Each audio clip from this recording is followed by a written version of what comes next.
Olá, amigos. Estamos iniciando o programa Esclarecimentos Oportunos. Lembramos que esse programa é uma realização da Sociedade Espírita Francisco de Assis, casa sediada na cidade de São Paulo. E como sempre, para nos trazer os esclarecimentos aqui, o seu Milton Felipelli. E aí, seu Milton? Para conversarmos a respeito desse tema sempre oportuno. Quero agradecer o convite e é sempre uma alegria estar junto aos nossos companheiros técnicos e colaboradores aqui da casa e desejar a todos que os bons espíritos nos ajudem sempre. Muito bem, seu Milton. Hoje, complicado aqui, hein? Ah, é? É a pergunta aqui que acho que muita gente passa por isso. Diz assim: o tratamento da obsessão somente deve ser feito através da desobsessão pelo centro espírita? Oh, muito bom. A gente sabe essa história da obsessão que hoje muita gente enfrenta. Agora né? entendi por que você começou. Então tá certo. Você fala muita gente e eu penso que num planeta de provas e de expiações, eu não sei se poderia fazer. Tem alguém que não passe, né? A esmagadora maioria realmente passa por esse perfil, né? Perfil espiritual. Muito bem, então vamos começar com ele. Eu vou ter que começar como Allan Kardec começa o assunto no Livro dos Médiuns, no capítulo número 23. 23 do Livro dos Médiuns. Ora, o Allan Kardec, eu vou dizer como está escrito lá, e depois o Coelho me ajuda a fazer um arranjo aqui nas palavras e deixar bem atual esse significado. Kardec diz assim, que a obsessão é caracterizada pela influência uma influência inferior entre espíritos. Uma influência... Uma ação persistente, não é isso? Mas ele fala, é uma ação persistente, mas ele fala no aspecto moral. Então é isso que eu quis, e nós precisamos arranjar isso bonitinho. Então, a obsessão é uma enfermidade, e tanto faz. Para o Espiritismo é uma enfermidade, está lá, Kardec é claro nisso, declaradamente coloca a obsessão como um tipo de enfermidade. Na medicina, que trata da saúde mental, na psicologia, na psiquiatria, na psicanálise, também a obsessão é tida como uma enfermidade, como uma doença. Só que diferentemente do como o Espiritismo conceitua e como trata, né? Nós já sabemos como é que a medicina realmente trata desse assunto ligado com as doenças de ordem mental. Bom, então a obsessão é um processo de interinfluência, um espírito influenciando o outro. Tanto faz ser encarnado como desencarnado, tanto faz. Pode existir somente nos encarnados, como pode ser também junto aos desencarnados. Só que no centro espírita, como a pergunta é direta, ela é curta e direta, a pessoa quer saber se a única metodologia para a cura, para o saneamento dessa doença é o que o centro espírita faz, não é isso? Isso. Não é não. Não é não, porque o centro espírita, a desobsessão, na maior parte existente das casas espíritas no Brasil, por exemplo, trata da obsessão apenas na relação de doutrinação de espíritos obsessores, de desencarnados. E como a gente sabe, agora tanto pela medicina como pelo espiritismo, essa enfermidade, ela graça entre os seres encarnados, entre os seres desencarnados, ou os desencarnados agindo sobre os encarnados, ou então os encarnados agindo sobre os desencarnados. Veja. E ainda os encarnados sobre o encarnado. Ainda o encarnado sobre ele próprio. Porque Allan Kardec vai escrever nesse capítulo 23, não é isso? Que nós estamos fazendo questão que o nosso ouvinte, o nosso espectador, abra o livro, verifique lá. Kardec vai dizer assim: não raro o homem é obsessor de si mesmo. É assim que está escrito em Kardec.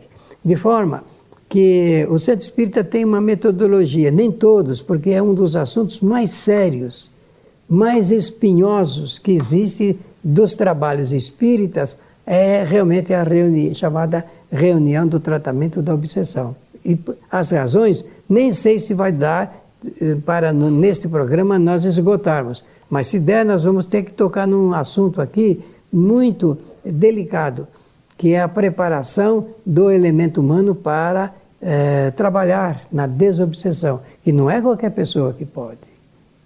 Não é qualquer pessoa. Eu estou falando desde o início, Antônio Coelho, que Kardec caracterizou como uma interinfluência entre espíritos, numa escala bastante inferiorizada. Ora, interinfluência significa que os espíritos desencarnados, através dessa interinfluência, podem agir obsessivamente sobre os encarnados, ou sobre um encarnado. E como eles têm uma vantagem, não existe barreira para o espírito desencarnado. Para o encarnado existe, porque a gente não vê espíritos, mas eles nos veem. Ou nem todos, né? A maioria não vê. A maioria, tá bom, ficou melhor assim. Mas eles nos veem com clareza. Eles sabem onde a gente vai, o que a gente pensa, com quem a gente anda, o que nós estamos fazendo de bom, de errado, o que nós estamos produzindo. Eles sabem. Então não adianta querer enganar espíritos. Agora, eles podem nos enganar com uma facilidade impressionante. Impressionante. Essa coisa da obsessão é uma coisa realmente hoje muito difícil. Como nós comentamos no início, poucos de nós, acho que encarnados aqui, não sofrem disso. E até muitos desencarnados, obsessão de desencarnados também, né? Muito. De desencarnado para desencarnado. O fato é que tudo decorre, ou boa parte disso, decorre do nosso pensamento, né, Milton? A gente já falou aqui diversas vezes o fator moral e o que a gente pensa, né, que muitas vezes desencadeiam um processo. Esse processo da obsessão. A doutrina espírita maravilhosamente vem trazer as informações de como a gente e o que a gente pode fazer para se desvencilhar disso. Como você falou, é só no centro espírita? Não. Mas, mesmo muitas vezes o centro espírita atuando, a pessoa não se desvencilha da desobsessão. Por quê? Porque ela permanece naquela condição de pensamento. Então, esse é um ponto inicial para a gente começar a entender. Um outro fator, a questão da obsessão, hoje tem muito a ver com as questões relacionadas à depressão, né? Hoje que a depressão, mas a depressão, em grande parte dos casos, ela está ligada diretamente à obsessão. Pode conduzir, tanto a depressão conduz a obsessão, como a obsessão pode conduzir à depressão. Então, tem uma ligação muito próxima aí entre a depressão e a obsessão. Agora, aqui só um adendo. Infelizmente, nem todas as casas fazem esse trabalho de desobsessão. Eu conheço muitas casas que não fazem isso. Não, a maioria não faz, nem pode fazer. Então, porque não tem... e tem uma outra questão que é extremamente importante para poder fazer. Os trabalhadores conhecerem a doutrina. A qualificação, aí eu vou tocar nesse assunto. Essa é uma questão primordial, porque até para eu conversar com o espírito, eu preciso conhecer a doutrina. E ter uma condição moral para isso. Pois é. Bem, então, a quem nós chamamos obsediado? Chamamos obsediado a pessoa que padecem, vou falar dos encarnados para ficar mais fácil, dos encarnados para ficar mais fácil. Nós chamamos obsediado, ou obsedado, mesma coisa, a pessoa que sofre dessa enfermidade. Então, ela está ali no meio. Do lado esquerdo, eu vou lembrar, existe a família, porque toda pessoa obsediada, ela mora numa casa, tem família, pai, mãe, irmãos, tios, parentes. Então, ela reside num ambiente familiar. Do outro lado, do lado direito, eu coloco, no caso aí, a casa espírita, porque a pessoa citou o centro espírita como recurso, instrumento de intermediação. Pois bem, o que nós chamamos de desobsessão, a palavra o prefixo DES, desobsessão, significa se livrar, se alimpar da obsessão. Isso tem no Espiritismo tem uma metodologia muito peculiar, própria, que é um trabalho de esclarecimento entre quem sofre da doença e quem está no processo sendo chamado de obsessor. Que, no caso aqui, como a maioria dos centros espíritas tratam dessa maneira, eu vou continuar com o mesmo pensamento para facilitar. Então, o espírito obsessor é um espírito desencarnado que tem laços, tem resíduos no relacionamento de ordem moral com a pessoa que está sofrendo a obsessão. Como ela é uma contrapartida de acontecimentos anteriores, o doente, a quem chamamos obsediado, ele foi o autor do processo da obsessão com aquele que hoje é o seu algoz. É ele que criou os primeiros embaraços ou deu os motivos para que houvesse essa ligação de influência moral. Por isso que se diz, o doente, ele é autor da sua enfermidade. O obsessor está ali, na maior parte das vezes, que ele deveria ser chamado vítima do que aconteceu no passado, mas nós não chamamos. Nós preferimos achar que a vítima é aquele que está sofrendo da doença chamada obsessão. A gente às vezes atende casos desse gênero e existem situações, sabe, Milton, que isso, essa atuação de um sobre o outro dura encarnações. Várias. Por quê? O que acontece? Numa encarnação, conversamos já com você também e nós aqui com muitos espíritos que estão atuando como obsessor, eles estão atuando nesse momento e numa encarnação anterior, o outro atuou sobre ele. Eles tiveram encarnações juntos, muitas vezes, que um prejudicou o outro, que é a tal da lei de causa e efeito que a gente sempre fala aqui, e na encarnação anterior, uma antes ou outra anterior, o outro prejudicou um. Isso mesmo. Então, fica num ciclo vicioso que não tem fim.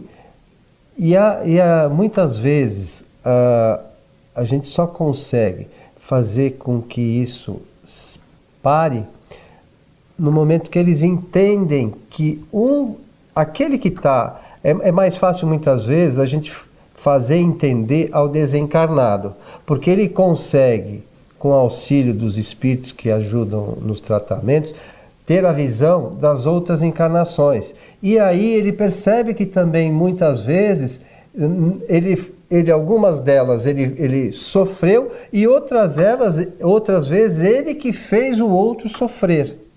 Então, a partir do momento que ele percebe isso, e isso para nós é extremamente interessante, até para a gente entender as nossas relações familiares, muitas vezes, né? Aí ele toma consciência e ele para de agir sobre o outro. É interessante esse processo. Mas só um detalhe que eu quero contribuir para o nosso estudo. O que nós chamamos de desobsessão, no fundo mesmo, quando termina, digamos, toda essa ação, o final tem que ser do acordo. Eu vou usar uma expressão que eu uso muito nos cursos desse trabalho. Deve ser aquele abraço amoroso, fraterno, que os dois são capazes de dar, porque entenderam, porque já venceram, porque já não concordam mais naquela perseguição vingativa, porque é por rancor, o sentimento de vingança, ódio, é que se fazem tantos livros, os romances, a maioria dos romances contém ingredientes relacionados a isso. Então, mas eles só expressam o que acontece. No fundo, o espiritismo, a metodologia espírita, prevê o autoconhecimento de cada um. Esse é o principal, né? O autoconhecimento de cada um. E o reconhecimento de que estavam envolvidos por tramas muito anteriores e que de nada valiam para fortalecer laços de amizade, simpatia, afinidade entre os espíritos. Ao contrário, eram acirrados. O detalhe que eu quero mencionar aqui em nosso programa é que um espírito que vai promover o processo, o intelectual da obsessão, ele convoca inúmeros outros espíritos formando verdadeiras equipes para atacar, para combater, para realmente trazer o desconforto espiritual para quem eles visam nesse processo. Isso realmente a gente vê também, que normalmente eles falam que não sou só eu preciso agora convencer os outros. Isso, e olha, meu amigo... Às vezes os outros são muitos, né? Saído quantos outros estão aí na fila, eu acho que essa é a melhor maneira de colocar, na fila de espera para atacar. Então, a obsessão, esse assunto, por isso que Kardec foi providencial nesse capítulo, ele escreveu magistralmente o capítulo 23 do Livro dos Médiuns, e depois, na coleção da Revista Espírita, existem inúmeros casos que são contados, apresentados por Kardec durante o tempo em que esteve encarnado, para fazer referência a essas modalidades ligadas com a obsessão. Então, é um assunto palpitante, que merece atenção dos dirigentes espíritas, principalmente. Eu sei muito bem que não é fácil formar equipes de trabalho desobsessivo, ao contrário, um centro espírita, por mais que ele queira, ele não consegue agrupar elementos bem qualificados, porque Antônio Coelho Filho falou hoje que é preciso que aqueles que se dedicam a esse trabalho tenham um conhecimento da doutrina espírita. Mas não é só isso, existe uma pré-qualificação de ordem moral. As pessoas precisam ter um estofo moral, viver em princípios de honra, dignidade, fidelidade, porque os espíritos atacam todo mundo quando se começa um processo dentro desse trabalho ou desse tratamento. Eles atacam verdadeiramente os grupos, esfacelam grupos, atacam os centros espíritas, porque eles não desejam absolutamente que ninguém ajude a sua vítima. Porque tirar, às vezes, a ocupação deles, né? E como você falou, é uma coisa muito complexa, porque eles, digamos assim, vão trazendo outros para ajudá-los no objetivo. Às vezes eles deixam aqueles outros prejudicando, assim, o que coordena fica à distância, né? Só observando, não corre riscos. Às vezes no trabalho de desobsessão vem um, vem outro, e digamos assim, o chefe da gangue não vem, né? O planejador, ele não aparece, não é? Eu conversei já com vários intelectuais da obsessão, e eles demonstram a maneira como eles fazem o planejamento por inteiro. Eles demonstram lá a massa de organização, e ponto por ponto, e começam exatamente conforme você mencionou em um momento da nossa conversa aqui, da sondagem que eles fazem, das tendências, dos vícios, cada pessoa tem. E eles fazem isso com detalhe, não é? E nisso eles são absolutamente muito, como é que se diz? Não é responsável, muito preparados. Eles são muito preparados para isso. É preciso tomar muito cuidado para que se entre nesse assunto ligado com o tratamento da obsessão como uma enfermidade. Como na psicologia, na psiquiatria e na psicanálise não se trata desse assunto conforme nós tratamos no espiritismo, lá eles não sabem que existem os planejadores e não existem momentos adequados. Então, a pessoa, se for tratada só por um tipo de, no caso da medicina, vai deixar de lado o tratamento espiritual. Se tratar só do lado espiritual, deixa de lado, então, a grande contribuição que se pode ter com o tratamento médico. Então, preciso se ajustar direitinho esses dois mecanismos para que se possa atingir o objetivo. E só para completar, não esquecer que eu mencionei hoje a ação da família. Os familiares no tratamento são tão importantes quanto o centro espírita e os médicos. E tem mais um detalhe. Sobretudo, o obsediado é o principal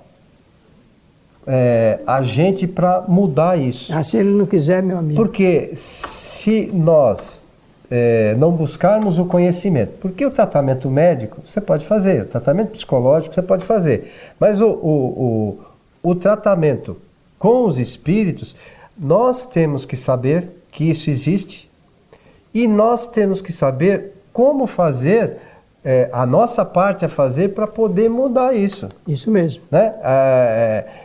Porque, na verdade também, Milton, a obsessão, a gente não pode imaginar que Deus faça as coisas sem um objetivo útil. Muitas vezes, essa questão da obsessão faz com que nós nos transformemos. Nós mudemos a nossa forma... É o momento de despertar, né? A acordar. A gente muda a forma de ser e de agir a hora que a gente compreende essas coisas, que eles atuam em função dos nossos enganos, das nossas formas negativas de pensar e tudo mais. E fragilidades, né? Pois é, mas é importante que a gente tenha conhecimento disso e faça, sobretudo, a nossa parte. Né? Não adianta, o centro espírita, não sei o quê, mas se a gente não fizer a nossa parte, nada vai mudar. É verdade. A nossa recomendação é a leitura completa mais de uma vez do Livro dos Médiuns no seu capítulo 23. Que os bons espíritos nos ajudem sempre. Na verdade é o estudo, não a leitura só, né? Porque ler é muito superficial. O importante é que a gente estude isso de uma forma atenta, com critério, para que a gente possa orientar as pessoas que estão à nossa volta, né, de forma adequada com os ensinamentos doutrinários. Certo, seu Miltinho? Muito obrigado. A você que esteve conosco, o nosso abraço e até o nosso próximo programa.